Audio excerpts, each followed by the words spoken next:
একটা কথা প্রধানমন্ত্রী ঠিকই বলেছেন যে চোটের জবাব ভোটে হবে। একদম ঠিক। মণিপুরে যে মায়েদেরকে নগ্ন করে হাঁটিয়েছেন সেই মায়েরাও তাদের চোটের জবাব ভোটে নেবে। আমার যে বাংলার মায়েরা, ভারতবর্ষের মায়েরা 400 টাকার গ্যাস আজকে আপনার দয়ায় 1200 টাকায় কিনতে বাধ্য হচ্ছে, তারাও চোটের জবাবটা ভোটে নেবে।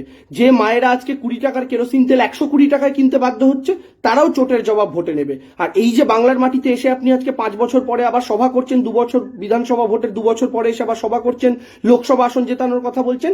এই বাংলাকে আপনি আবেদন করার পর এই বাঙালি আপনাকে 18টা আসন দিয়েছিল লোকসভায়। কিন্তু দুঃখের বিষয়, বাংলার চাইতে অনেক কম আসন দেওয়া অনেক রাজ্য থেকে অনেক বেশি পূর্ণমন্ত্রী থাকলেও এই বাঙালিকে আপনি একটাও পূর্ণমন্ত্রিত্ব দেওয়ার যোগ্য মনে করেননি। তাই হাফ প্যান্ট মিনিস্টার অনেকগুলো দিলেও ফুল প্যান্ট মিনিস্টার বা পূর্ণমন্ত্রী একটাও দিতে পারেননি।